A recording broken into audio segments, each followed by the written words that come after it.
ఆడజన్మ కన్నీటి అలల సాగరం, చూస్తే చిన్నదే కాని బాధల భారం. ప్రతి అడుగులోనూ పరీక్ష, ప్రతి చూపులోనూ నిరీక్షణ. ఆశల రెక్కలు కాలి, గుండెల్లో మూగవేదన. ఆ కన్నీళ్లలో ఉన్నది పిరికితనం కాదు, ఆమె నవ్వే పెదవుల వెనక ఉన్న విషాదం.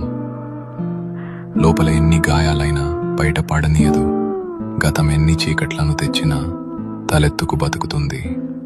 తన కన్నీరు అణువణువున ఒక కథ. ఆ కథలో ప్రేమ ఉంది, బంధాల కష్టముంది. అయినా ఆ కన్నీరు ఆమెను బలహీనం చెయ్యలేదు. అది ఆమెలోని ఆత్మగౌరవాన్ని పోషించింది. ఏమీ చెప్పకుండానే ఎన్నో నేర్చుకున్నది. ఏదైనా సరే ఎదురు నిలిచి పోరాడింది. ఆమె బాధ ఆమెకు ఒక ఆభరణం. అది ఆమె గర్వం, ఆమె నిజమైన అందం. ఇది ఒక ఆడపిల్ల కన్నీరు.